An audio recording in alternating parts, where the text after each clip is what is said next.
Ladies and gentlemen, welcome back once again to another episode of the ABJ Podcast. I am your host, Anthony Blackwell Jr. We are back for episode 24. And before we bring our guest in tonight, let's get our housekeeping out of the way. Links for myself and my guests are below, as well as two injured wrestlers on the scene who are making amazing comebacks. One's already driving, one's walking with no crutches. So that's super exciting. Adina STEELE and Philly Mike. If you can do anything to support them, they have subscription services as well as pro wrestling tees that you can buy merchandise, or just reach out to them on social media and just say, hey, ABJ sent us, you're in our thoughts, and show some love to that independent talent. Also below, I have some links for some upcoming shows. I'll go over one of them. I'll go over a few of them real quick now, but they're all in order of when they're coming out. So next weekend will be Night of Steel. So February 11th at the Falcons Nest in Mayfield, Pennsylvania. Come out and support benefit show for Adina and Philly Mike. Then the weekend after that will be IWA. I'd say you can come, but it's sold out. So keep your eye on IWA for all social media for their shows because they sell out very, very fast. Myself, Rob Williams, and my guest for tonight will be Peter DeLonge. They'll be at that show. Me and Peter again will be at SSW Zero Gravity coming up at the No Limits Boxing Academy in Rio Grande, New Jersey. That's going to be a great time. And then we have the birthday show. I'll be out hanging out, but once again, my guest tonight, Peter DeLonge, will be there on the commentary team with Jordan, and then Samir and George be holding all the festivities down. That's going to be a blast. That's in Thorpe, Pennsylvania. Throop. I don't know how to fucking say it, but anyway.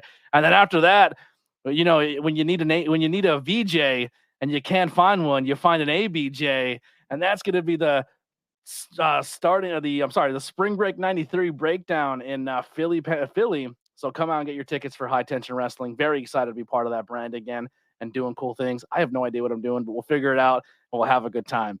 So without further ado, let's bring in my guest, my buddy, my mentor, my commentary papa, Peter DeLonge.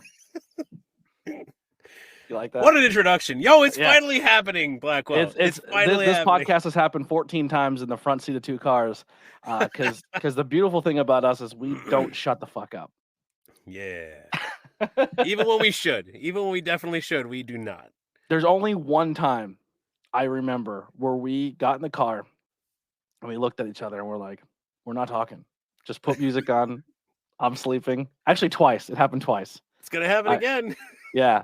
The first time was IWA, where we did 49 matches in one day. 39, but still, that's a lot. 39. 30. Yeah, you're right. I thought it was 40, but it's 39 matches in one day. And then the second time was Contest of Champions, because that was a long day. That was a marathon. Yeah. That was full 24 hours. Like, we left your house at, 3 a.m? Yeah. And got home. I got home at like 5 a.m. Yeah. That was a long day. You're They were the only two times we got in the car and we're like, we're not talking to each other. Meanwhile, you wake up and look over. I'm at the wheel going, stay up, stay awake. I thought you had Parkinson's. I thought you were in trouble. You were shaking violently, just trying to. And I'm like, I'm taking over. I got enough of a nap. I drove your car. That was kind of fun. Yeah. You moved my seat too. It took like a week for me to figure out how to get it back to the perfect spot. Thanks for that. I'm sorry. I need leg room. But yeah, man. So we met each other via commentary, this world of professional wrestling commentary. I believe I met you at a Backbreakers show, and we kind of corresponded a little bit there. And then I was brought in to Sanctuary, and that's kind of where we really fell into each other. And I was brand new to commentary. I think my first ever commentary gig was the night before at PPW. Yeah. And then I had a secondary the same weekend with you. And PPW was just kind of like, there you go, kid, have at it. And I was with Paul Bowe and Julius Kuiper, so they're very, very talented. So they eased me in really well, and I just kind of had to feed off them. And then the next night was just a 2-man booth, and it was me and you. And you kind of gave me some pointers. I learned a lot about how you do things, and we'll kind of dive into that a little bit on the podcast as we keep going. And then we did an entire season at the Sanctuary, and I credit ton of my commentary abilities, and if people say I'm talented or maybe good at this at some form or fashion, I credit to you, because you taught me how to prepare myself for a show, how to get notes for things, how to look up things, and then I've used that every single time I go places now, and but still finding my own way to get things done as well, not completely carbon copying. But that first season at the Sanctuary, man, was really, really special for me. And the beautiful part about that season is there was Friday shows, Saturday shows, and Sunday shows for like 6 months straight. Yeah. And we got a lot. I probably have more reps in my first year of commentary than most people do in like 3 years of commentary. Because if you work at one promotion, they run 12 shows a year. If you're lucky, you get 12 reps in 1 year. I had 12 in like the first month. So like it was special. Yeah, the Sanctuary was fantastic. I mean, I just like you, I credit that place and my reps there in helping me to shape my stuff going forward. And like you said, that was your second show, and they brought you on. I was so excited to have you on there with me. I was because I knew you had the background in broadcasting and whatnot. And you're like, yeah, this is my second show ever. Yesterday was my first, and I'm like, oh, this is gonna be this is gonna be this one's gonna suck. but I mean, you picked it up, and we were off and running. And that season that we were there, I think, was probably the most fun year I had on commentary. We had a blast, and the Sanctuary was utilized the way that everyone utilizes the Sanctuary to get in the reps and to hone your craft, to sharpen your skills. And I think that's what we did. And I think if I didn't have that opportunity, thanks to John and Rosh for reaching out to me and having me come in. And I think if I didn't have that opportunity, I wouldn't have been able to kind of, round the corners and kind of shine my craft up a little bit before I went off and did other things. So, yeah. And it was fun too, because like we were at the point too, where we kind of like found our style that I would say is different from what you would normally listen to on TV commentary. Like, I think if you were to break us down, you're the play-by-play, I'm color, but we also figured out a way to kind of blend the lines between both and do that very well. Like, we don't really have that blame, like Pete's the color play-by-play and I'm only color. Like, sometimes on color, I'll call a move and we just have this flow natural where we kind of blend the lines between the two. And I think it works very well. Yeah, and I don't know if anybody would see that as a detriment or something that's less than favorable, but that's just the way I work, and that's the way you work, and I'm more comfortable doing that. And I've been in situations where people say, all right, I'm going to do color, you do play-by-play, and I say, all right, and I do my best to stick with the angle that I need to come from, but I always end up blending the two, and I get excited. I mean that's the style that I bring, that I come at it as if I'm just watching it in the, in my living room with a couple of friends, and I get excited and pumped up and whatnot. And I forget where I'm at a lot of times. And, and I mean, I try to do, I always try to approach it like with a specific voice, because, I'd like to, I emulate what I see. I emulate what I see on television and say, okay, can I fit into that? And I try to make it grandiose and work on my intros and work on my outros and try to be the straight man. But then you come in and I throw a monkey dick right into it every time, and then it eventually turned into you just trying to break me. And we because of that, we had some of the best times, man. Yeah, and a lot of the times when I'm trying to break you, I don't tell you what's coming. We don't plan anything out. And I started doing that at the Sanctuary. I remember saying something funny, and I remember you just like taking your mic and going and just dying laughing. And it made my confidence level shot straight up. And I was like, all right, how do I keep interjecting that but not making it about myself? Yeah. But that's the thing, like, I don't want to make it all about myself, but I think at some point in time, your commentary team, if you're strong enough, you should be part of the show as well. And people should and I feel that's what we've kind of built. Like, people look forward in certain promotions to us on commentary because of what we bring to the table. Like, we're part of the show, and that feels good. We're not just background noise. Like some commentary people are just background and they're just generic commentary, and there's nothing wrong with that. But I think we bring that dynamic where people are like, well, what's Pete and Tony going to say? You know what I mean? And that's the struggle, because you don't, like you said, you don't want to put yourself over more than what you're calling. You don't want to try to be the show more than what you're, what's going on. And so you have to find that balance between fading into the background and jumping out at in front of what's going on. And I think, I don't know if we struggled all that much in the beginning. I think it was pretty natural the way we kind of slid into those positions and did pretty well for ourselves in that respect. I think my favorite break for you is when we were at. There's plenty to choose from. Yeah, my favorite one though is, and I don't think anyone really listened to it or heard it, but it was one of my favorites because it was like a long telling story, like a long telling joke that was going on the whole show, but it was subtle. But the whole time we were at an outdoor show under a tent, and it rained the night before, so your chair where you were sitting just kept sinking into the mud, and you kept saying, "I'm falling and my chair is sinking." I go, well, maybe that's a sign, Pete, to lose some weight. And you're like, look at you, you son of a, like you broke and like started lashing out at me. And then halfway through the match, Bad Company came over and I didn't give up my chair, but you gave up yours. And they took the chair, and he goes, I think he's sitting on my chair. And I said, yeah, you could tell about 3/4 of it, the legs are covered in mud. Yeah. And you're like, you son of, and that's another one. You move the mic and you're like, you son of a bitch.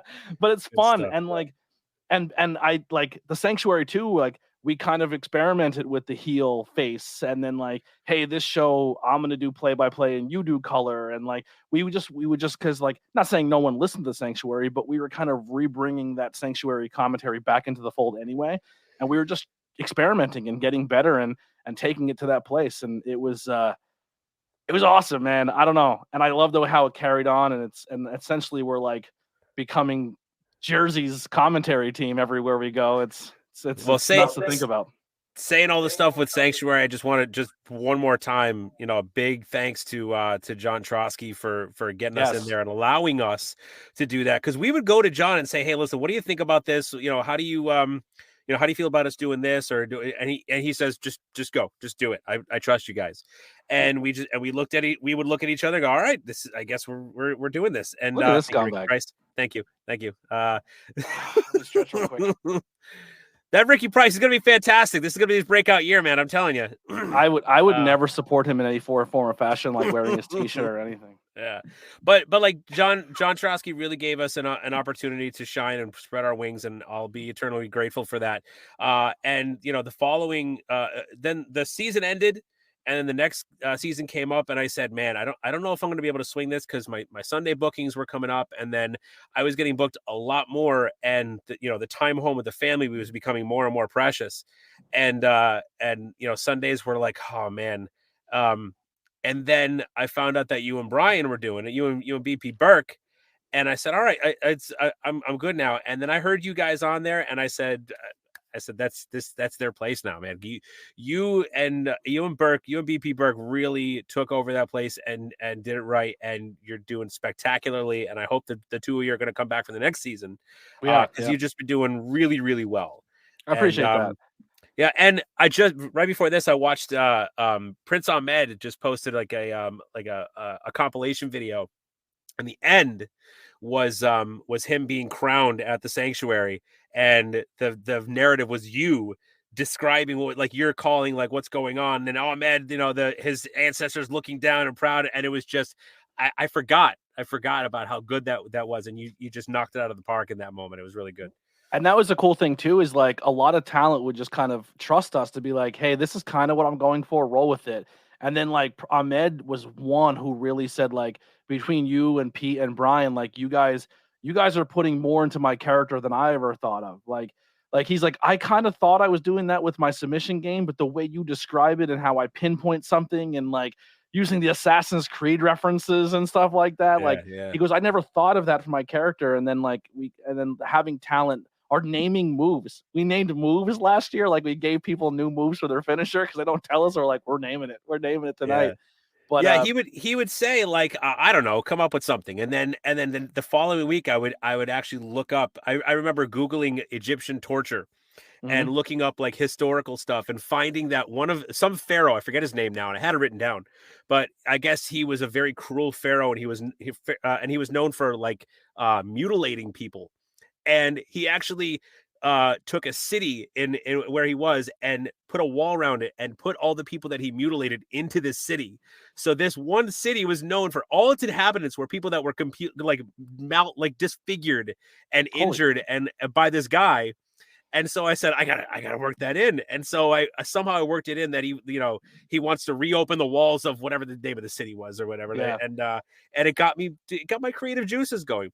Now that I'm thinking about it, Blackwell, I don't know about you, but I don't know if I would be where I am right now, or if I would have been in the situations that I've been in if it weren't for the sanctuary, because that's where we met PJ Savage. That's where we met Ahmed. That's where we met the Faceless Ones, Bougie, JS Hawthorne, all these guys that we now see on the indies in other promotions. And, some of those people put out the good word for us, say, listen, I know these guys, they action well, give them a try. And we've gotten in there. And now, we got opportunities there. And I don't think if it were for the sanctuary to meet those people and make those relationships, I don't think it would have worked the same way.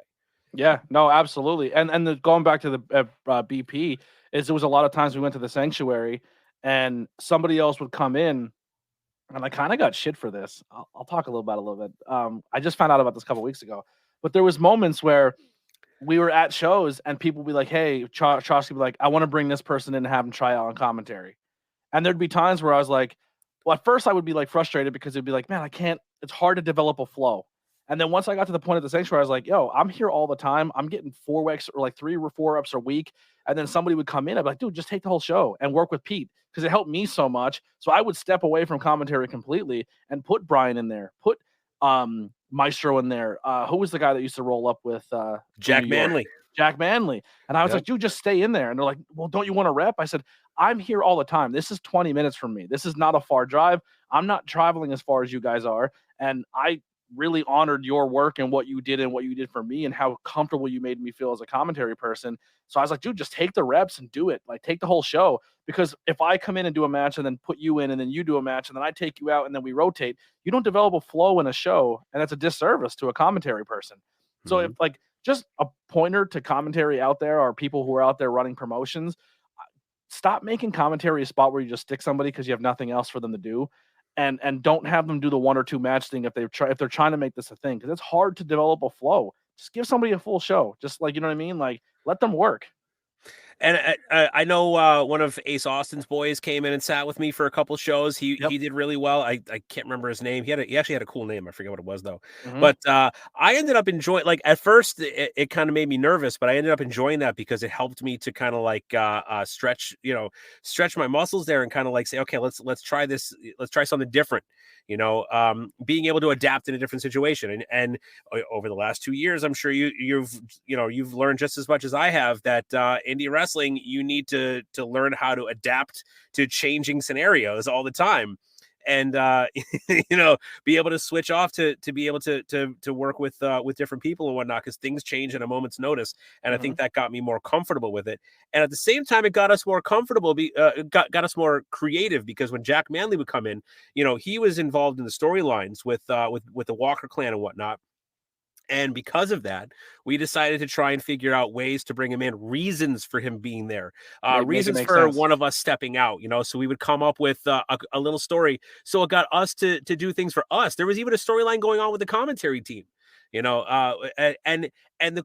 it didn't overshadow anything else that was going on.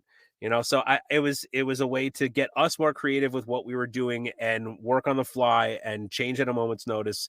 And that's huge in indie wrestling, because stuff changes all the time at the very last moment, And just kind of like how you said how like, oh, someone trusts you enough to be their first person, like hey, go with this person, he's good, he'll make you comfortable. That happened to me a few times too, like at Camp Leapfrog, doing like the pre-show stuff. It's like, hey, I'm gonna put you on the pre-show at Blackwell because he'll help you. And I like working with Kai and McKenna and working with a lot of talent who've never done commentary, and they're like, hey, is this your first time? I was like, this is like my second week. You know what I mean? But like, you know what I mean? But it was like, it feels good to have that opportunity to work with people, how you were saying, and get those creative juices flowing. Another interesting thing with commentary that's kind of happened to me since then is like, now people want to work angles with me on commentary. Where like, so it kind of started with Ricky, and I don't know if you're aware of this, but somebody at Shore Star wants to start doing it as well. Oh, really? Yeah, somebody on Shore Star wants to have a commentary. I guess my heel work's getting good because people want to start rivaling the commentary team, which means that we're doing our job. You know what I mean? Something right? Yeah, sure. Yeah. I have no problem getting involved.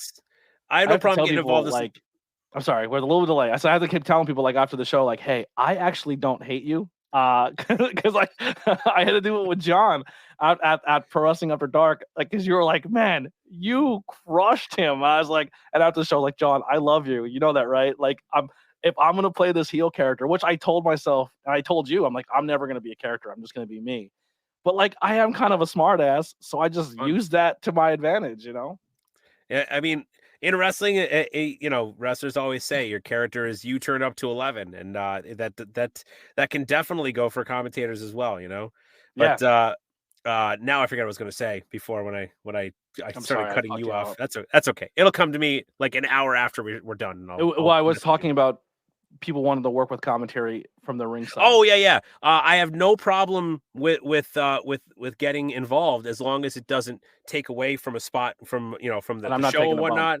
Or but I mean I got involved with IWA, and that was because it was a small moment, a fun thing. It didn't take anything away from anyone else. And then when it was over, I was gone, done, right back to the table. So that's the kind of stuff that I'm okay with, as long as it doesn't, take the shine away from somebody else. Yeah, and just recently, early at the end of last year, sorry, you had a moment where you, I felt like it.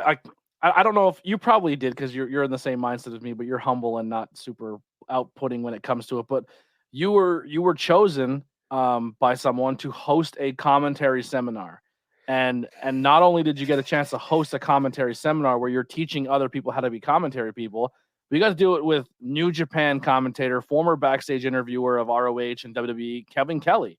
And I love Kevin. He's a hardworking guy, but I'm gonna say it here. You put your ass into that seminar and you took the reins of it. You know, I think a lot of people were like happy that Kevin was associated with it, but you held your own there. And that seminar, and I kept telling you, man, like you bring more to the table than you think you do.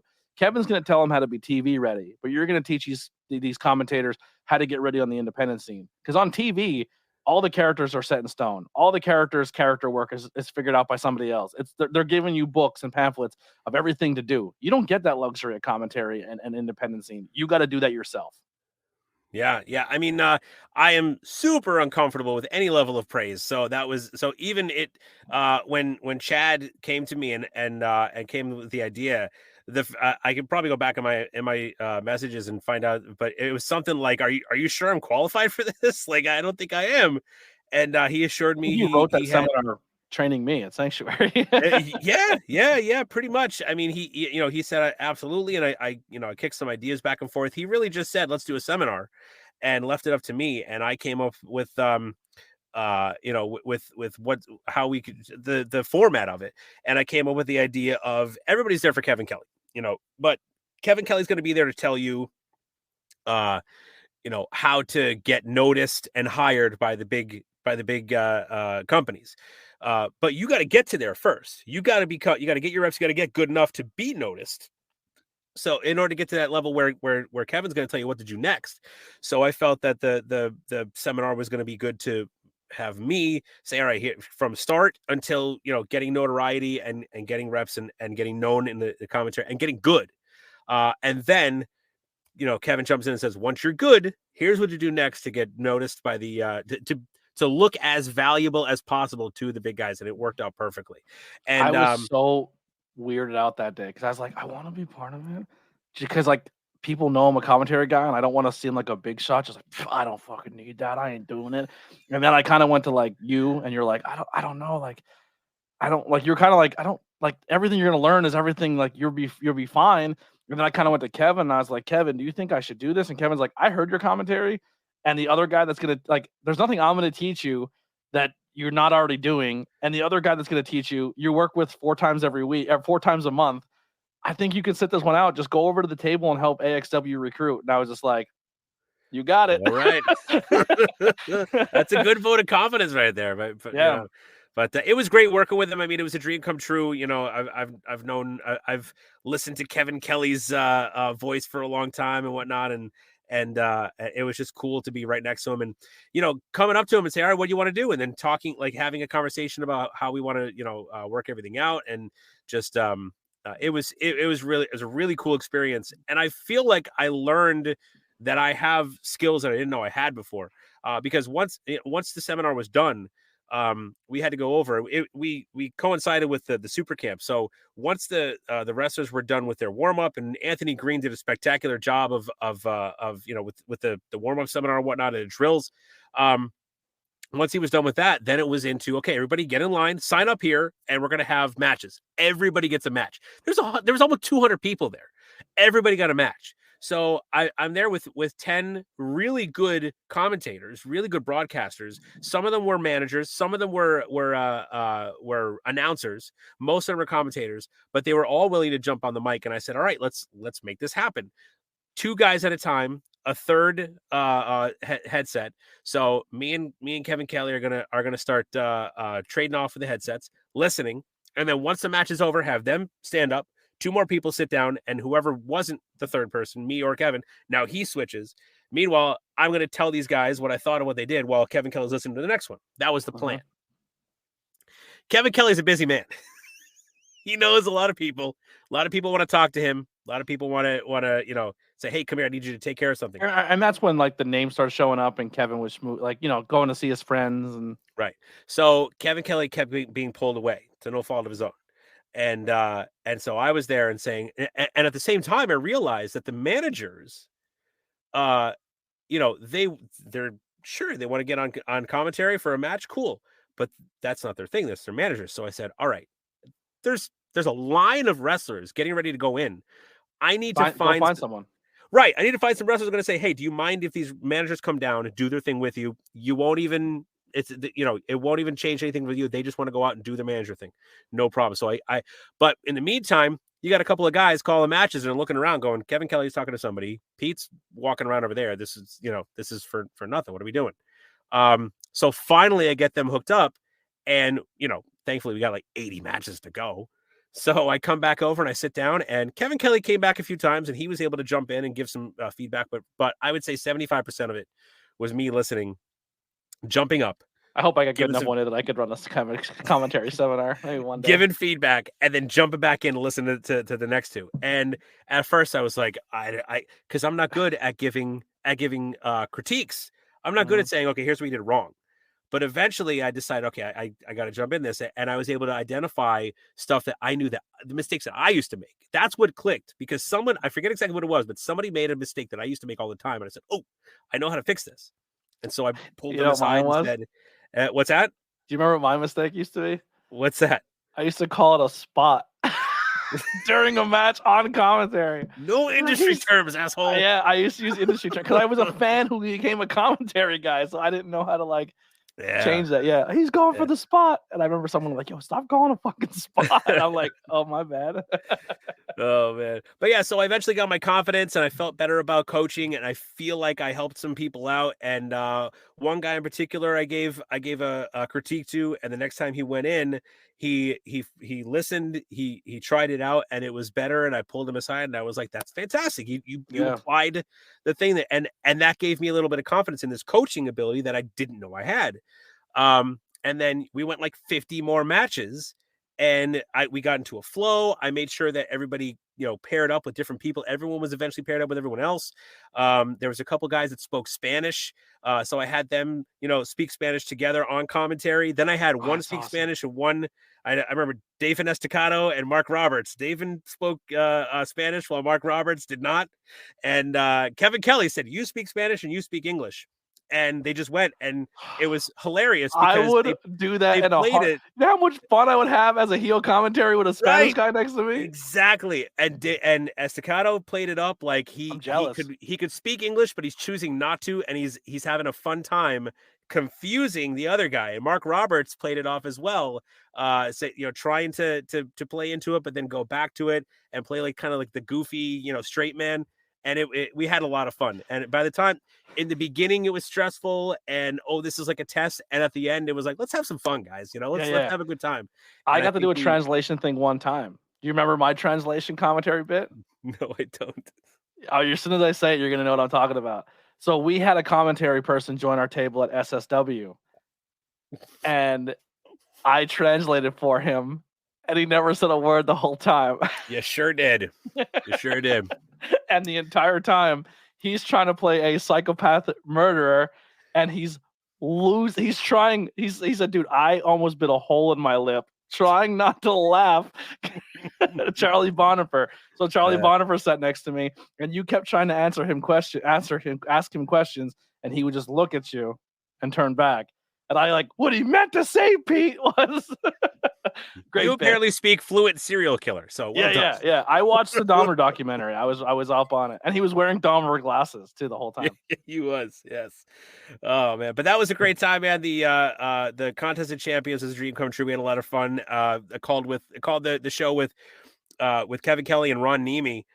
Who I'm gonna admit, Ron Nemi, I only knew him from the deathmatch stuff recently. I didn't realize that he is a wealth of knowledge and experience. I didn't realize that he was in the business from the 90s going forward.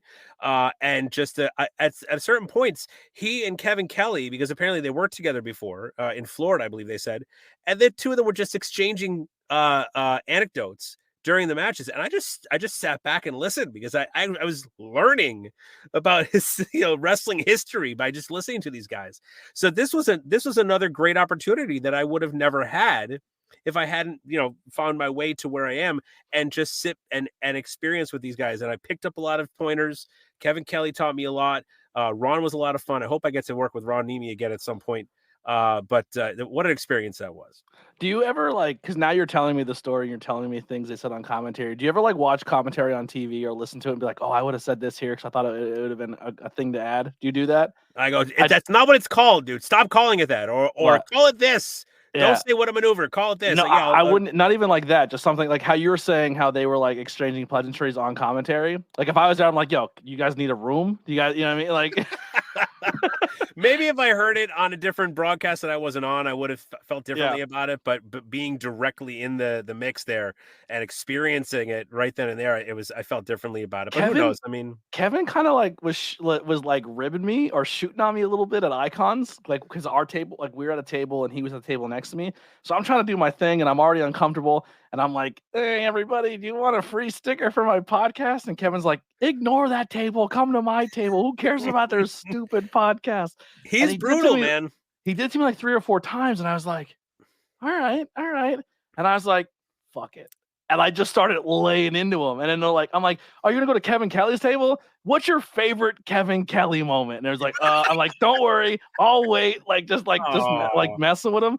And then the whole time I was like, this guy's a hermaphrodite. Didn't you remember The Rock said that? Just kind of ribbing him a little bit. And then I said, Kevin needs to realize that he's commentary scum like the rest of us. No one cares about a commentary person. There's wrestlers all over this place. Go to people who actually matter. Just messing with him. He's like, you're right. Commentary's the bottom of the barrel. So I started giving it back to him at the end. He took a picture of himself at Icons. And then I took a picture of me doing a selfie with his butt behind me. And then commented it on his Facebook wall. And he's like, you are into it. I was like, you started it. He's like, you want to get pizza? I was like, that's my guy. No, he's a guy who could dish it out. He could take it. He can hang with that. And he's a great sense of humor. There was a promo seminar going on in the hallway, and he tore into somebody that was doing a promo. I don't want to call them out, but man, did he tear into him and just kind of dressed him down in front of the entire 50 people there waiting. And then he came back and told us about it. Listen how I talk shit about this guy. Listen how bad I tore this guy down. But I don't know. I hope that guy learned something, because what he was saying did make sense. So yeah, the Contest of Champions was so much fun. And I think one of the things that for me that really stood out is there was, you said 200 people there, and we knew probably 75% of them. Yeah. That's kind of cool to say. And these people were from a whole, the only people we didn't there was people from all over the world that showed up, but most of them was either the Jersey work we're doing or Sanctuary, because people from Create Pro or other places who would come down and see it. And I knew some people just from researching in the comment, just the independent scene. I was like, holy crap, that's that person. And he's like, you know who I am? I'm like, yeah, man, I've been watching your stuff. I really hope that contest thing is something that happens every year, even if I'm not involved. Even if I'm not involved, I'm going. Yeah. Yeah, they definitely. They announced the following year, so this December, it's going to happen the second time. So yeah, but yeah, I mean that happens every now and then. It's I always remember I think the first or second SSW show that we did, and Too Hot Steve Scott was booked, and he comes up and he goes, "Hey, I'm Steve Scott," and we were like, "Yeah, we know, we know who you are, dude." He's okay. Like it's just funny how like we see these people on shows and they're so confident in the ring and they do their thing so well, and then you meet them and they're like, yeah, you probably don't know who I am. So they're like the humility is surprising sometimes. Other people not so much. They're like, they expect everyone to see them, but some people there's been times too where we go backstage and talk to a talent and they're like, I don't have a character, and we're like, oh, and we've helped people develop characters for them.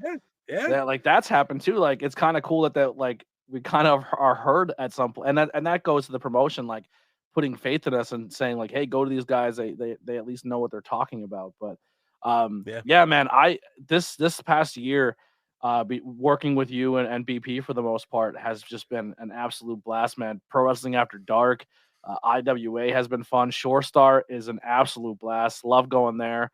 I got a taste of a little bit of standalone. I haven't done a standalone show yet. I just kind of did an outdoor one, so hopefully that changes soon. But man, now you're being brought into the fold for Smash Master. Well, I just kind of I don't know what I'm doing yet, but it's not commentary. Oh, it's still you're coming into it. So I mean, yeah, honestly, like I don't know if they want a 3-man booth, but I like listening to the last 2 shows. Like last show, I got on the headset. Well, no, 2 shows now I've gotten on the headset just to listen and help set the levels and stuff. Dude, Jordan is really coming into his own. Like, yeah, I'm going to tell you something right now, and I know you're not going to like to hear this, and we've said this before, but you are somewhat intimidating to do commentary with at first because you are good at what you do. And I don't mean you're intimidating by people saying like you're scary to work with, but you're good. You bring an aura and an essence about yourself that you know what the fuck you're doing, but you're also very like easy to work with. You know what I mean? You're not, you make it as easy as possible for your co-host. But some people either do one or two things when they work with you. Either they fall into that comfort zone and they get better, or they panic and they let you coast and they just say the bare minimum to get by the show. You know what I mean?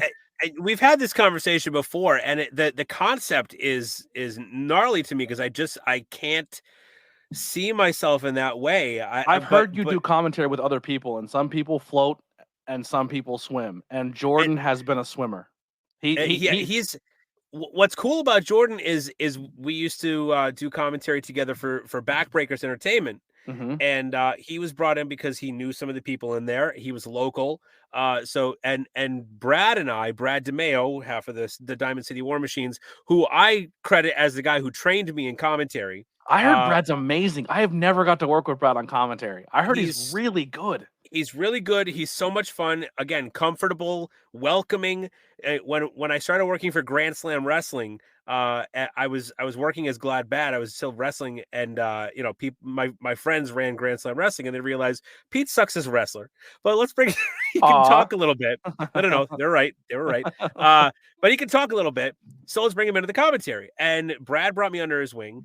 And he taught me so much in such a short time. And I go back and I listen to the old Grand Slam Wrestling shows. You can go on IWTV, and I wouldn't recommend it for you can watch them on mute. But if you want to hear my old commentary, it's not good. But also you can hear how it improves over time and how Brad helps me out. Once Brad got back into the ring shortly after that, we did our first few shows for Backbreakers Entertainment when they started streaming. Then Brad got back into ring shape and got back into the ring, and Jordan jumped in.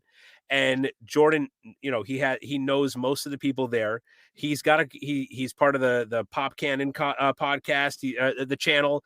He just royally rumbled, and so he's a talker already, and he did really well.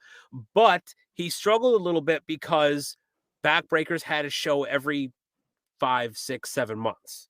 So he didn't get the reps in. Yeah. So towards the end, when Backbreaker started to build up a little bit, the reps got in. The improvement was there. We learned to work a lot better with each other. The chemistry got smoother, and then Smash Master came in. Rob Williams was in for the first one. Was he in for the second one as well? I believe, yeah, second one. And then Rob, I'm not sure. I just clipped the first show, so I'm on. Okay. I'm going to start doing the second one next. Pretty sure he was in the Spoiler second alert. one, and then Robin, couldn't make the third one. Said he wasn't going to be able to make the drive, and the natural selection was Jordan, and he so came good. in. I'd love to work with him one time. Yeah, we took off. I mean, we hit the ground running, and it's like it's weird because I feel like he was calling stuff over during that break when there was no BBE, because all of a sudden, like, he's like, all right, yeah, we're good, and it's like he has all these reps under his belt, and I feel like we're in the groove now. Yeah, his confidence level is really high. You could tell. And that comes from knowing the product, knowing the people, knowing the stories. When you know what you're talking about, it's natural. When you go into a company for the first time, you have to do all the research on everybody there and find out what the storylines are. You're not speaking from experience. You're reading off of a card and reciting something, and that does not come from a confident place.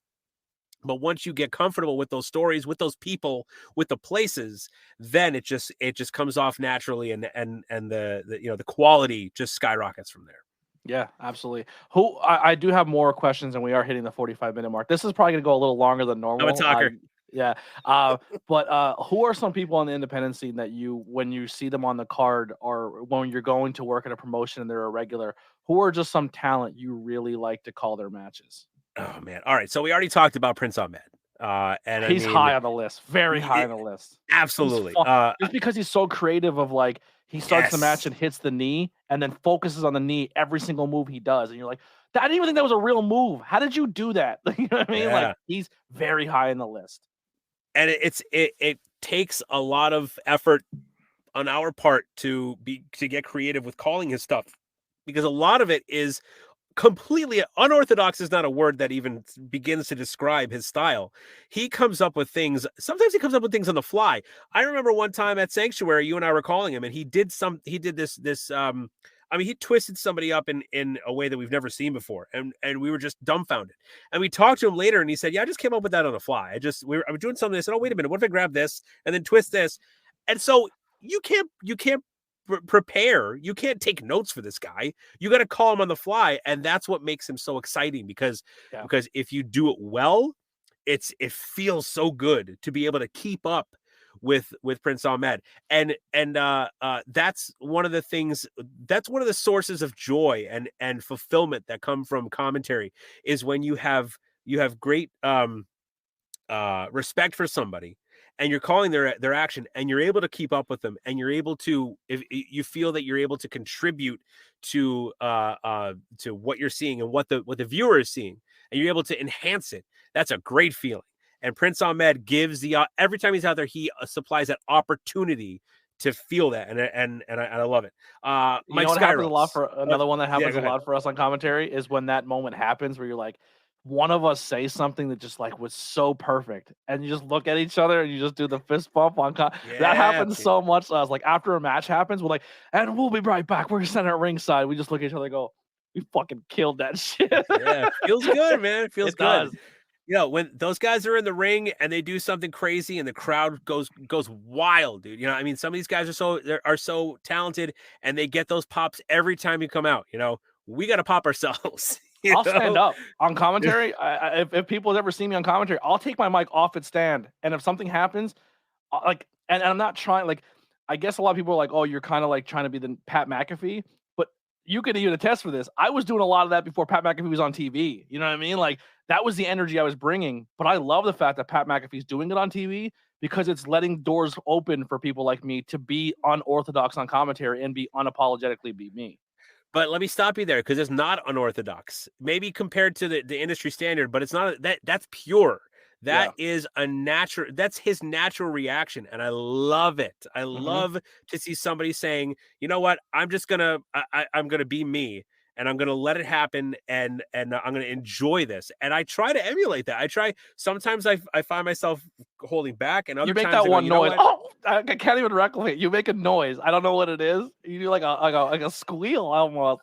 Like I'm probably doing way more than I should. I love it. I love when you do it. It fires me up. Yeah. When what's his name pistol whipped somebody at IWA, I stood up. I'm like, someone just got pistol whipped at a wrestling show. Listen, you mentioned it earlier. Intense Wrestling Alliance in Nutley, New Jersey. That crowd is so much fun. What a fun promotion to work for. They got a show coming up February 18th. Anarchy Rules. They sell out for a reason.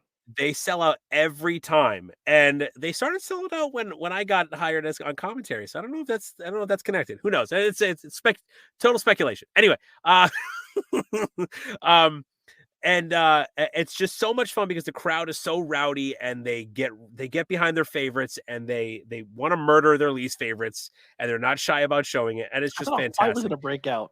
Yes, with Face and the one fan. I stopped calling the match. I was just staring at it. I was like, something's about to happen here. Oh yeah, what you were talking about, Yayo, who is the Zero Limits champion, which is basically their hardcore title, comes down with 2 armed guards, 2 armed goons. It's this show's in New Jersey. It's like the Wild West, but they legitimately are strapped. And I make shit on Jersey every chance I get on commentary, but in my heart, I want you to know. Fucking love you because you're crazy. Yeah. So one of the goons gets up on the apron and hits Charlie Bonifer in the back of the head with his pistol, with his no gun. One told us. So what an opportunity to have something very unique happen and us to be on the mic to call it. So that's what commentary is allowing us to Frank experience. Told me that's what secured me as a commentary judge. He was like, I didn't tell you guys that pistol whip was coming, and he purposely stood next to the commentary table for that match. And when he see me stand up and like say what I said on commentary, he was like, "You're here. Like you're stuck here. You know that, right?" And I was like, because I remember, I think I said, "Pete, I think we're an accessory. I think we have to fill out a police report." Like someone. So good. So good. Those guys have such a good time, and and through that we have such a good time. So getting back to other names. Yes, Mike Skyros. So I see him on the card. I go, yes, I get to call Mike Skyros match. I was calling him in Grand Slam Wrestling when I was starting out, when he was a young boy for Brute Van Slyke, training in the Brute Dojo, and he and oh my God. Riddick. Jacoby Riddick, tagging up and just I loved watching those two grow and develop their personas and whatnot. And then they went back to New York for a long time. I didn't see them, and when he started, and I was watching what he was doing. He was doing tons of great stuff, working on his character, working on his image, which is just fantastic right now. He is an incredibly marketable personality right now. And then he started coming back to PA, which made me very happy. And I love calling his stuff. He is. I always said that he reminded me of a young Brian Pillman, and that was before Brian Pillman Jr. started. So I had to stop calling him. I had to stop saying that he reminded me of young Brian Pillman. But that's what he's changing himself even again. Like he's going from more of that high flyer to almost like a hostile. He's putting muscle mass on, and it's changing his style as a wrestler too. Continuing the evolution of Mike Skyros. Yeah, absolutely. Yeah. And I like making Moon Knight references on commentary because he's a big Moon Knight mark, just like me. So far more than I am. But I like saying that he's channeling his inner Jake Lockley and whatnot. And I like to use the tarot cards. The cards and the cards that are reading, he's gonna do something cool tonight or something like that. Yeah. But he's another guy. And JS Hawthorne. He's another guy. I can go on and on. There's you said, MIT on there. I wish I could call more MIT matches. I hope he comes and does more stuff at the Sanctuary. But I've been watching his stuff at Smash Master and everywhere else. That kid is unbelievable. Yeah. I think MIT and Ricky Price are two names you should circle the Northeast Pennsylvania wrestling scene because they are special. Except and how about Tommy Vex? Tommy Vex is a guy who idiot. He's a fucking idiot. But he's so much fun to call because he's such an idiot. He and Mary Beth are just they're gems. They're the most hateable couple on the independent wrestling scene. Hey, Mary's a queen. That's my commentary bit. I hate Tommy, but love Mary. That's my bit. I've been doing that forever. Oh, here he is. Here, Jordan. Jordan, you missed it. We were blowing you hard earlier. We were shitting on you like you wouldn't believe. Yeah. Like wish you would. Diamond City War Machines, Brad DeMeo, Eric Pinhat, two dudes Real that quick, I've going known. back to Tommy. Tommy's in a crew of 3 people who, if you think they're entertaining when they hit the curtain, him and 2 other people should have cameras on them at all points and times. And that's him, AJ Evers, and Trajan Horn. If you think they are charisma and they're just pure entertainment when they hit the curtain, they are even funnier on the other side of the curtain when you're talking to them. They're just so entertaining. AJ Evers and I go way back. We tagged together for a long time, and he's given me many reasons to want to murder him. But because he is who he is, he gets a pass every time. My favorite bit that you guys ever put on the internet was was at Backbreakers, and he had this sign that said "Glory" and the O was cut out, and he's just like, "You get it?" And you're just like, you walked away because you wanted no parts of it. It's wonderful. He legitimately found that in the garbage. Had no idea who brought it or where it came from. But AJ Evers is definitely another. And Trajan Horn, I just wish I would be able to see him again. I just want to so much. Let me just know that he is on this plane still. Trajan Horn, wherever you are, reach out, bro. I love you, buddy. Ooh. I think my favorite Tommy Vex AJ Evers moment is I went backstage at the Sanctuary to get notes, and I remember we said tonight AJ Evers versus Tommy Vex at the Sanctuary, and you text me while I'm on commentary and you help me out a lot. You're sending me notes and you're like, "Yo, they're wrestling tonight?" I go, "Yeah," and he's like, "Oh, that's gonna be special." So and I just text you and go, "You have no idea." So I go backstage to get my notes, and as a joke, AJ's putting Tommy's gear on or vice versa. So the other one just said, "Well, I'm putting your gear on." And they put each other's gear on, and then it just turned into this whole bit. Glorious. And Trotsky had no idea. Trotsky booked a match, but didn't know how it was going to play out. And they literally said, "When you go out there, don't say a word to anybody." And they did an entire match as each other. Yep. And we called it on commentary as if it was a legit match and didn't say they swapped. And it was so much fun watching Tommy fight Mary and Mary fight Tommy as AJ. It was, and the whole time, like, man, Tommy looks great. He is in great shape. I mean, those are 2 guys that it's going to be a good time to watch because when they go out there, they're having fun, and that's unfortunately that's Peter DeLonge is the key of Evers losing the scrambler. He's never losing that scrambler. Ever. No, he's Mr. He's Mr. Sunday Afternoon, Classic AJ Evers, the man who killed Allentown. So many monikers, and one of them is Mr. Scrambler, AJ Evers. I can't see him ever losing it. But, you were saying J.S. Hawthorne. Let's give him his roses. Yeah, J.S. Hawthorne. I met him at the Sanctuary. Another guy that I met at the Sanctuary, and I didn't develop any kind of relationship with him until months later. But I saw him, and when you see him for the first time, when he's got his beard with like the design carved into it, the hair, and he's got the shirt off, and the chest hair is just puffed up. Yeah, the body hair is all there. He's a very, I don't want to say intimidating, but he's an awe-inspiring man, when you see him. He's right from the 70s or 80s of wrestling. Yeah. So, but he's very friendly, eventually came up and talked and struck up a conversation with me. But I've also seen, the storylines that he was doing at the Sanctuary, him improving, seeing all the work he's been putting in. He bought that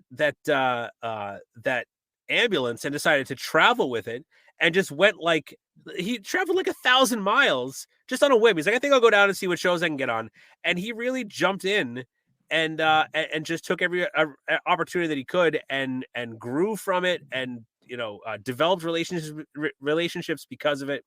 And just watching him improve and getting more opportunities is just a lot of fun. And whenever I see him on there, I'm a theater nerd as well, so I like to make references, based on the character. So I kind of slide right in with the theater references and Broadway and whatnot. And so that's a lot of fun to have him up there too. Yeah, he's really high. I think the only other people that I'll add on, just because we talked a lot about a lot of Northeast people. Moving to Jersey, and I remember I knew nothing about Jersey going there. Bad Company's high on my list, and I'll incorporate all of them, even Jay the Key and Pete Corvus.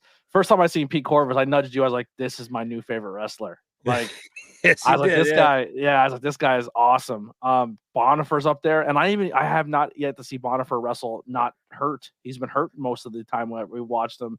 Who else is really hot? Vincenzo is just, he brings an energy that's just so easy to call. Leo Sparrow, another one I love calling on commentary. Like we're gonna have to go through the entire roster of each of the jersey. It's hard, but Leo Sparrow, the biggest commentary thing ever is he has the commentary card. I hope more people do that. Yes, yo, if anybody is watching that any wrestler that's watching, Leo Sparrow has printed out an index card with all of his information, social media, trained by, everything, how many years, everything you would need to know. Please, that makes our job so much easier because we're looking up on the internet. We're looking at sources that might not be up to date. You know, we might get the wrong information, and if you get there late or we're busy and we're not able to talk to you, we can't update that information. Over your match. Yeah, exactly. Because when we're getting notes, if we see you going over your match, we're backing off. We're waiting until you're, not busy. And Leo Sparrow, Contest of Champions. We sat down at the table, and there's a lone single index it was SSW. It said Leo Sparrow, and boom, there it was. All the information. I said, my God, this is amazing. Everybody could do that. What's that? It was SSW. Well, yes, there as well, but also Contest of Champions. Oh, he had it there as well. When I sat down with Ron Nemi, and Ron Nemi saw it and said, "Holy, well, this is brilliant." You know, my favorite part about the index card is I took a picture of it at SSW and said, "This is the greatest thing ever." And you know who retweeted it? The AEW Tag Team Champions, both of them, Bowens, and I was like, "The Acclaimed, baby!" Right behind my head is a Scissor Me hat I bought at them in Hamburg. Nice. Love me some Acclaimed. Yeah. So we hit the hour mark, but I'm not stopping here just yet unless you got to go. But real quick, Rhonda, I fucking miss you so much. I cannot wait to see you in high tension in Philadelphia. That means a lot. But anyway, let's talk about Gladbad real quick. Let's bring up Gladbad. You want? I don't know why, but okay. I love it. So you were a wrestler at one point in time, and you went by the moniker Gladbad, and you were part of a stable. And that stable, I wish and I hope gets more airtime on TV, because anytime they are giving a mic or given a platform or given an angle, they are so goddamn entertaining. I think the Mike has been doing commentary for like AEW Dark and Dark Elevation or whatever. I've been seeing photos of him doing, and he's so the gum chewing. The gum chewing in the eyes. Oh my God. He is an untapped resource. Like right now, they're just starting to tap into the little teeny tiny corner of it. He is an incredible talent. They're both incredibly talented, but Daddy Magic is just the way he can talk is incredibly unique, and I hope they give him more of an opportunity. The promo after the cage match, when he was all bloodied and talking about why he did, what he did, and talking about his daughter and how he missed this time with his family, but it's okay because he's there for Jericho. One of the all-time, and this is covering a lot of ground. I understand it. It's probably people are going to say, one of the all-time greatest promos ever. That's coming from me. I'm biased. I love the man. One of the greatest. It made me feel what was going on better than most, and it was glorious. I wish all the happiness and success for those two guys, because they took such good care of me in ISW when they did not have to. They could have tuned me up and moved on, but they took the time to lower themselves to work with me. I've been going back and watching old Chikara, and their stuff in Chikara was good too. So good. They cut a promo playing pool in Goodfellas for the one show in Pottsville because we watched it to review it because it happened in our the town we're always in, and just them they just cut a promo. There's AEW needs to use those guys more. 2.0 baby, they're so good. But you were part of a stable with them as well as AJ Evers. I don't know how much we can go into the characters because would not fly today, those characters. No. I don't even know how to go about saying what they were. I'll let you because you could tiptoe around it better than I probably can. They were biker dudes who were who had questionable viewpoints, and they brought me in as their estranged gay brother. They were Chad and Brad bad. Gay bikers. Gay biker is the funniest thing I've ever heard of. Yeah. So they brought me in as the glad bad. So everything had to rhyme. Crazy PCP Manny was the father, and he was dad bad. And we had a battle royal, which is where all the bad family members came together. There was a brother who only wore plaid, and he was plaid bad. There was a guy who was angry all the time. He was mad bad. Sexy Eddie came in as the only graduate of the bad family. He was grad bad. It was. I mean, ridiculous. We didn't take ourselves too seriously. And also there was I won't even mention the name, but Sami Zayn was involved as well. But was his name that bad? No, it wasn't his name. He was just involved, and he had a lot of fun. Okay. But he was great as well. But nobody took ourselves too seriously. But that's what interspecies wrestling was. And now I'll start plugging ISW, because we do have a show coming up April 15th, Magnum Opus. That's the one in Boston. They're up in Boston, in Connecticut at the Beerix. One of these days, if you have an open seat in your car, I want to ride up with you to one of those shows. Brewery show. All right, we'll talk. I mean, I'll talk to you about what the riding situation is for this upcoming one. So, but if you have an open seat, I want it. It's just so much fun. Everyone, it's a different. I know a lot of times people say, "Oh, this company's different than everything." It's so strange, because this company, Interspecies Wrestling, was like the quiet proving ground for guys like Kevin Steen and Sami Zayn. Sexy Eddie was in there. I mean, a lot of names. Player Uno, Stu Grayson. A lot of guys that you see that are on TV right now came through ISW a lot, and they still have ties to back there. But Interspecies Wrestling became this place where you can go and have fun and party. There were a lot of guys who had serious gimmicks on the indies, but they would come to ISW, throw a mask on, and do something silly, such as the Bad Boys. And I mean, there was El Hijo del Bamboo, which was a panda. And if I told you who was under the mask, you wouldn't believe me in a million years. It was just guys and girls that just wanted to go and have fun and enjoy themselves. And it was just an absolute party. And now that Mike Roch, the proprietor of ISW, is starting to regularly book shows again, I couldn't be happier.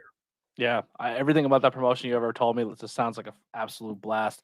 So real quick, you threw some names out there. I know nothing's real quick. We're taking a whole long time on I know, but there's two stories that you definitely want to talk about that I want to get in there. So why don't you tell me about, you said Sexy Eddie, and you said you had an interesting story of Sexy Eddie at a karaoke bar.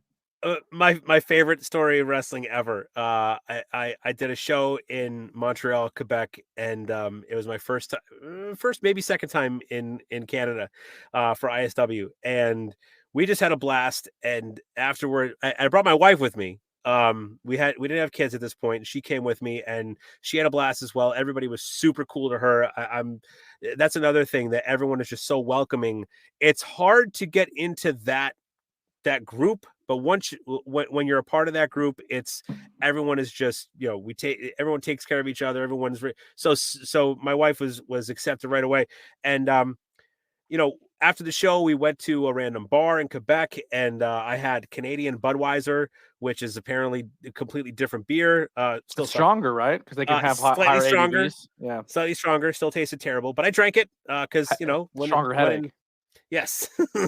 So, and I think there was a WWE pay-per-view that night too, so we were watching it in the bar. Also in the bar was Jolly Roger, and Eric Cannon and a few other people. And Eric Cannon says, "Who wants to go to a karaoke bar?"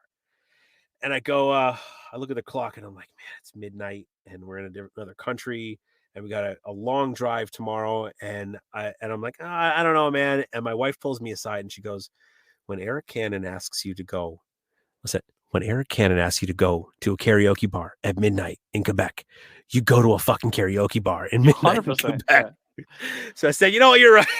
So we went. That was my fear with Pro Wrestling After Dark, is like someone was like, "Here's what we're doing afterwards." I'm like, Pete, we ain't going home tonight. So we It all doesn't went take out. much to twist my arm either. Yeah, right. So we went there. There was a few other people I can't remember. It's hazy. It's a hazy memory. But we found a karaoke bar, and up on the wall there was projector, and it was playing all the. This is probably like mid to late 2000s. LMFAO was huge at this point. Sorry for Party Rocking and Champagne Showers and all those songs. And I remember this was the first time that I was immersed in the world of LMFAO, because I was seeing these, these videos being played, and I'm like, oh man, this is great. But the whole time, Sexy Eddie is dancing. And Sexy Eddie, for those who don't know, I don't know who doesn't know, but if you don't know, Sexy Eddie's gimmick is basically he's a Chippendale dancer, loves to take his clothes off, and is legitimately incredibly endowed. And the only reason I know that is because there's no way to not know it. If you just glance in his direction, it's like there it Colonel, what's his name from WCW, or the manager, Colonel Parker, or whatever his name was. Yeah. Oh yes, the story. So yeah, with the blue Speedo. Yeah, you Google that. I will say we did a spot where Sexy Eddie was doing the dick spot long before Joseph Ryan was doing it, and before he got famous for doing it. And Eddie always asked for permission and was very kind about it. But in one spot, Eddie can do a coast to coast though. Yes, he can. And I remember doing a spot where I had to do the dick spot where AJ Everson and I grabbed it at the same time, and I will say it was like holding Excalibur. That's all I could say. Regardless, so we're in the karaoke bar, and Eddie will not keep his clothes on. He keeps taking it down. He's got his banana hammock on, and he keeps emotioning over to men and women there in the horrified men and women. Well, you got it. Go for it. And the bouncer keeps having to say, dude, keep your clothes on. He was okay. Sorry. He'd get down from the table that he's standing on and pull back up, and he'd kind of glance over at us like, just give me a second. And eventually at 2:30 in the morning, the bar had enough, and they kicked us out. Eddie would not keep his clothes on, so they kicked us out, and we spilled out onto the streets of Montreal at 2:30 in the morning, and it was like prime time in any other town. There were people everywhere. People in the streets, cars trying to get by, but having trouble because there were too many people in front of them in the streets. It was like the busiest time of the night at 2:30. Do they have like a lost call in Canada? I don't know. Maybe not. That's why they don't let people from America with drinking problems into their country, because like if you can't drink in your own country, don't come here. Yeah. So we joked about, I guess there was some sort of flashlight party going on, and we weren't able to find it. So we decided flashlight party? Apparently it's a party where you go where people are having sex, and you go into a room and you're given a flashlight. All the lights are off, but you're given a flashlight, and there's people in there having sex, and you get to go in the flashlight. Bucket list. Where's my paper and pen? I want to add a flashlight party to my list. In my memory, we looked for it but couldn't find it. But it very well could have been just people saying, "No, we're not doing that." But I would have loved to have seen that. Yeah, hell yeah, I would have. But yeah, but my wife. There's a flashlight party somewhere tonight. I'm getting in my car. Let's go. Let's shut it down. We're done, everybody. Thanks for coming. We'll see you at the flashlight party. Yeah. But then we headed back, and I'll always be grateful because I almost fucking went back to my hotel room and said, "Man, I'm just really tired. I don't think I can do this." And my wife pulled me out and helped me to have that. But because of that, I'll never forget it. Eric Cannon, Jolly Roger, Sexy Eddie, and the few other people that were there that I can't remember. I'm so sorry. One of the greatest wrestling memory of my career for sure. Well, since we're putting your wife on such a high pedestal here, we and she is amazing. I want to hang out with her more now, even more so than ever. She's wonderful. I know. She's so sweet. She's like, "You can come in and sleep. I know you've been awake for 24 hours." I'm like, "I'm good. I'm fine. I'm driving home." Like, because I'm someone who sleeps in, and your kids will be like, "Why is this long-haired homeless guy on our couch?" We've had many people come in. Tony Deppen was woken up by my child at probably 7:30 in the morning one night. So I mean, it wouldn't have been the first time. But yes, so your wife, we've had a lot of monikers in professional wrestling of the world's dangerous men and dangerous women of Grande and Ken Shamrock. But your wife took on a black belt while you sat in the car holding her purse. Let's talk about that. I wouldn't say a black belt, but it was a Navy SEAL. You got and 12 of his friends. Yeah. You know how Shawn Michaels got beat up? Pete's wife beat up an entire platoon while Pete sat in the car holding her purse. Yeah, she's like, honey, I'll be right back. I'm going to go beat these 12 guys up. And I didn't see them for an hour. Then she... All right. I don't know. Oh, my God. All right. So that's a different kind of, that's a flashlight part there. Yikes, Aru. We're at a bar, but listen, my wife is a firecracker. All right. We, when we were dating in high school, there was another girl that I was bouncing back and forth in between. And I ended up, staying with my wife, but, that ex-girlfriend ended up being at the same concert as us. And neither of them knew each other. But someone else pointed her out to her and she found her in the pit and leveled her. And from then I knew it was just, come on. But we were at a bar and a friend of mine was very, very drunk and got himself into a fight. And this man started making very extreme claims. Like he had just gone to jail for embezzlement and he's a Hell's Angel and all these ridiculous claims. And at the time I was working for a beer distributor that distributed to that bar. So I had to be on my best behavior. So we took my friend out to try and get him home. After he left, this guy came back out and started fighting with us. And he decided to tell us that he was a karate master.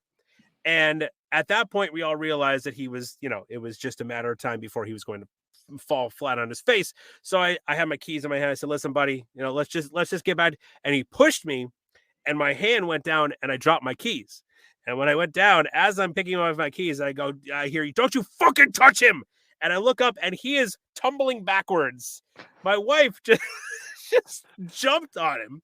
And he was tall and I don't want to take anything away from my wife. He was tall and lanky, but man, she just boom, and he went tumbling. And he got back up and he was very angry. But at that point, the owner had come out and said, all right, let's break it up. And we all kind of went our separate ways. But I always like telling the story about how my wife knocked over a karate master. So what actually happened was she Sparta kicked him dead in his chest. She very well may have. I didn't see the context. And he rolled down a hill and broke his neck and died. Don't mess with Pete's wife.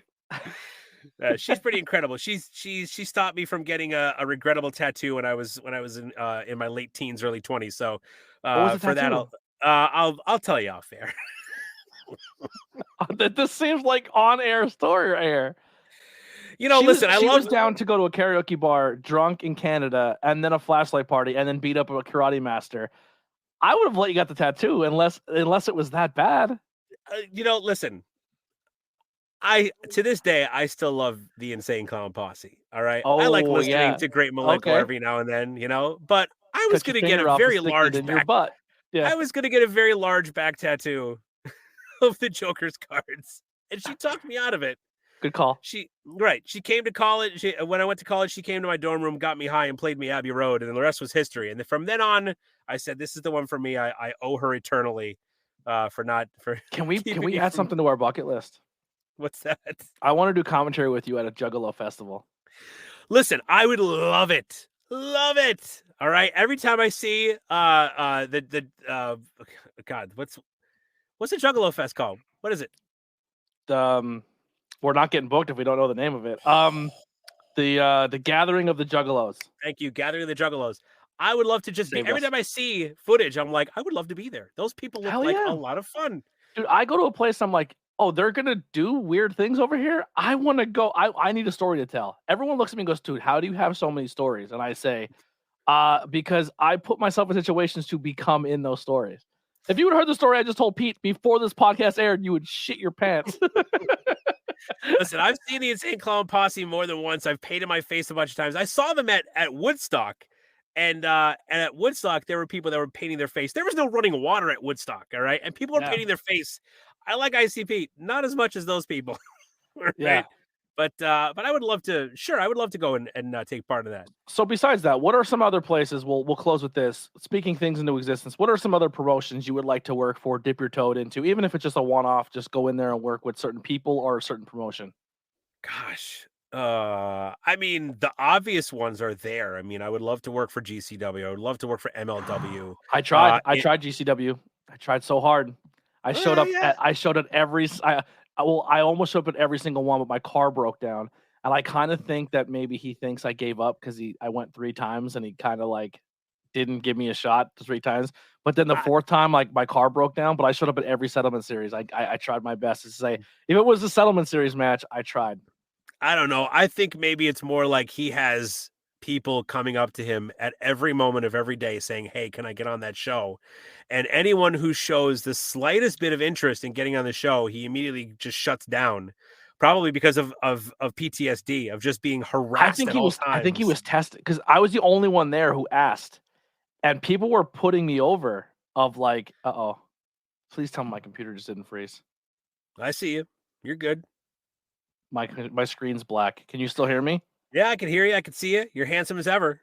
I don't know what's happening. I'm just gonna keep talking, but yeah. Okay. So the first show, unless it shuts down, then I have no idea what's happening. Just text me then, because my screen's completely black right now. It's your computer saying, "Yo, this has gone more than an hour. What's going on?" Probably, yeah.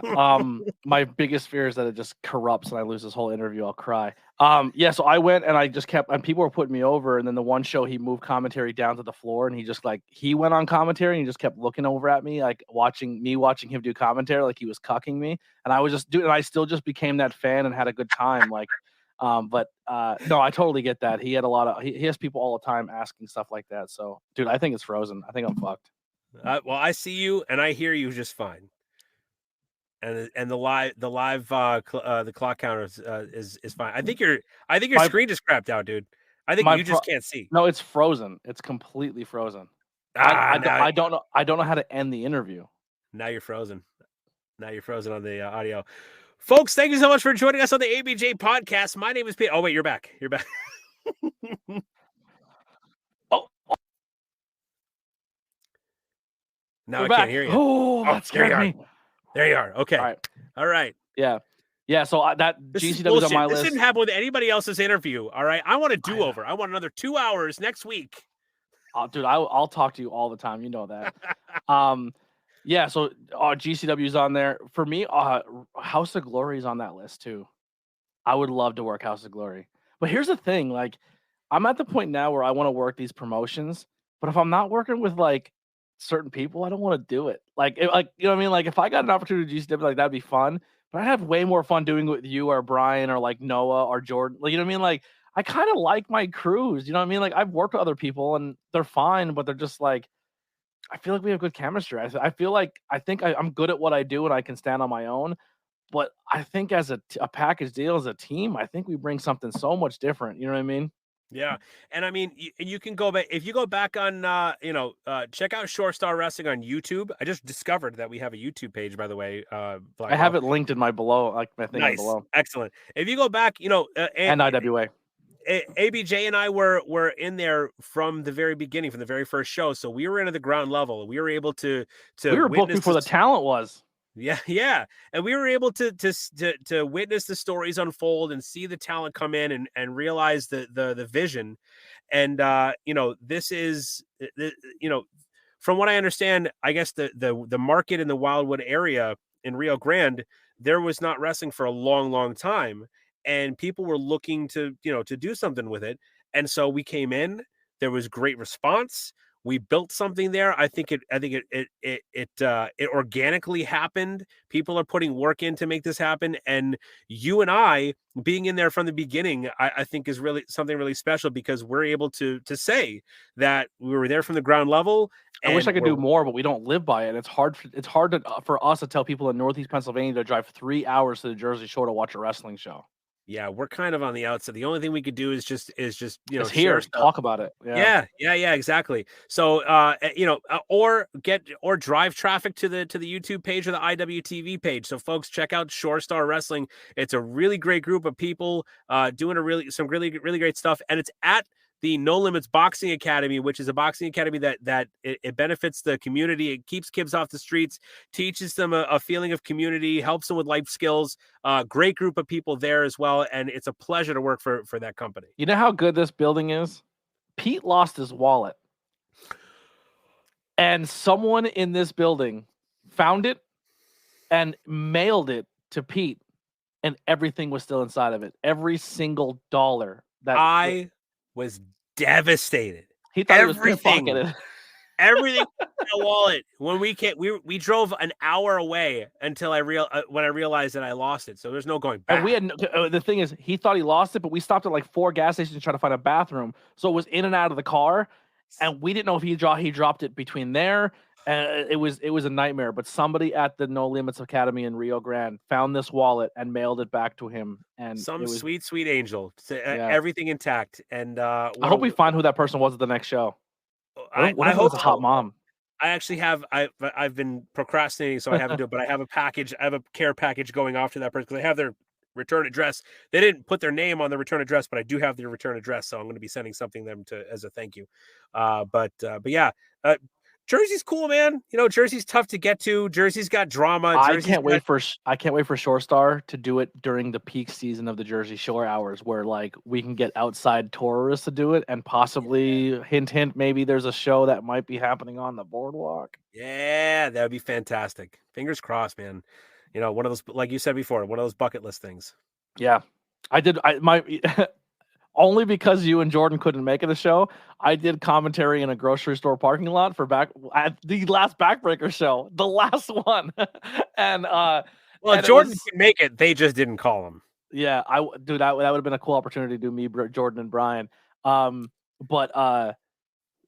we drank, like me and Charles Dorian brought beers out for me and Brian, so we got to drink during commentary in a grocery store parking lot with cops around, and it was awesome. Fantastic.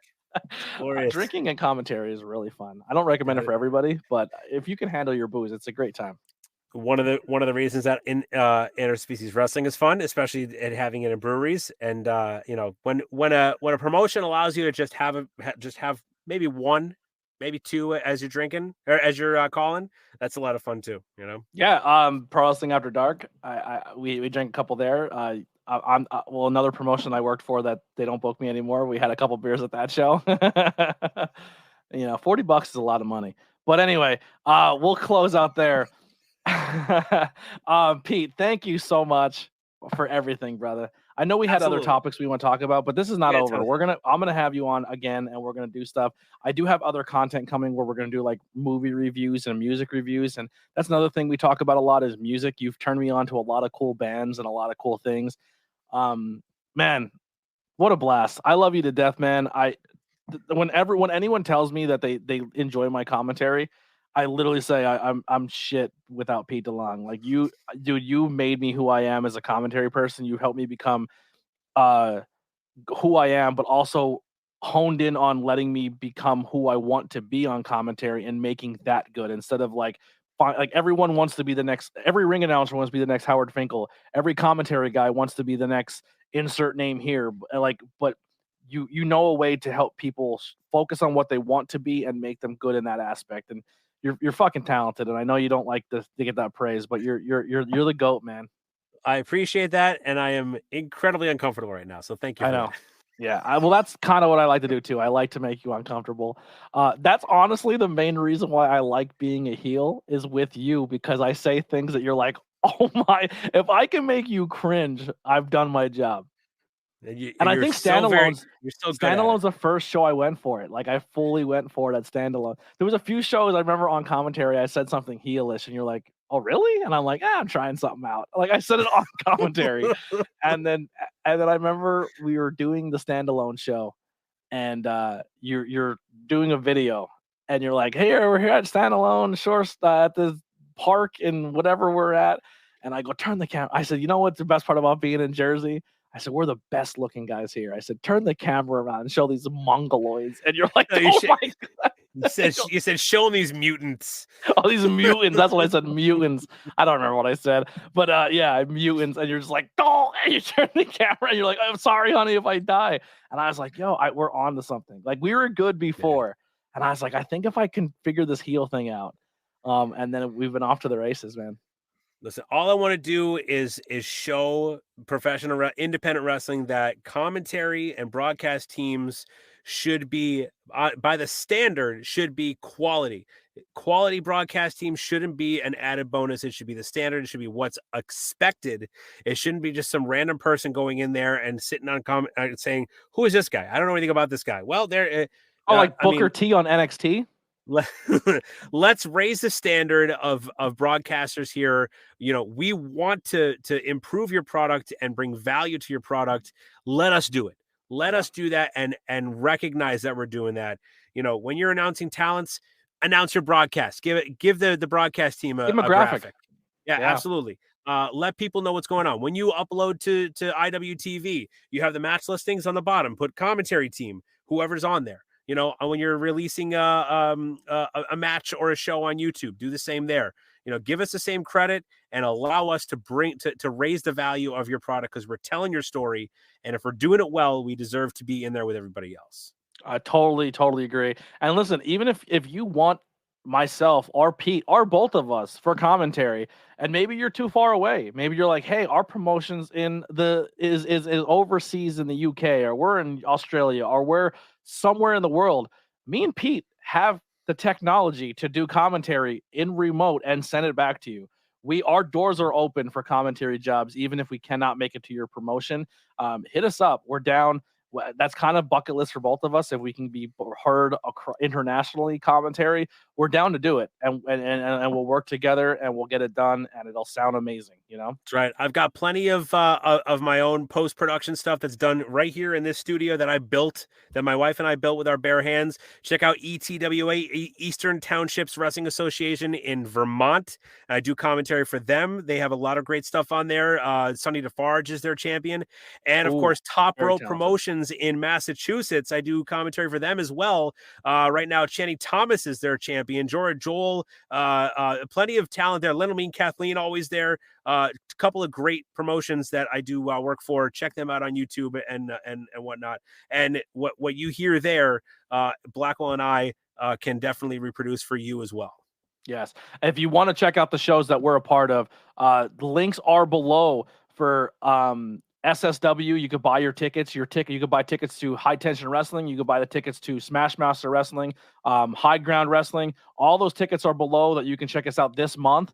Also, if you are not in the area and you want to watch these promotions, on my main YouTube page, you scroll down, there's going to be a tab that says Follow My Friends, and it's everyone that you should be supporting. Click on them and subscribe, and then underneath that is companies I work for, and you'll see the Sanctuary, you'll see High Tension, Smash Master, Shore Star, IWA, PPW, Standalone, and then you can also see us on Fight TV as well as IWTV. We're on a lot of promotions there, but I'm going to put a link in the chat. This is Pete's personal YouTube channel. Last time I promoted this, he lost subscribers, so don't be that person. Lost one. He lost one. But Pete does breakdowns where he goes through the shows that he works for and gives a lot of extra insight on the promotion and the talent. The guy works his ass off, and I love you. I appreciate all you've done for me and how you continue to make me better. I appreciate you bringing me on here and chat with me. And while we're throwing out plugs, make sure to check out Interspecies Wrestling as well. April 15th, Magnum Opus at the Beerix in Connecticut. That's going to be a good time. And Blackwell, what a blast! I mean, we always have fun when we're together. This is a good time. Thank you so much for having me on. I appreciate it, man. Yeah, we're going to be driving around a lot in Jersey the next couple weekends, and I think almost every Saturday from now to the end of the month we'll probably be with each other in some form or fashion. I am bringing the vlog back, so you'll probably see Pete a lot on the vlog. So that's something to look forward to, and we'll see you guys next time on the ABJ podcast. Make sure you check out the links below to follow us on all social media, as well as buy ABJ merchandise or check out the Patreon. $1 helps go a long way to help pay for the bills like StreamYard and all these different platforms we're using, and tickets and tolls. You know what I mean? Not tickets. We don't get tickets, but gas and tolls to shows. That Patreon can be very, very helpful. I think I paid more in tolls than I'd like to admit this last year. But anyway, here's some outro music by Billy Trey, and we'll see you next Tuesday with our next guest.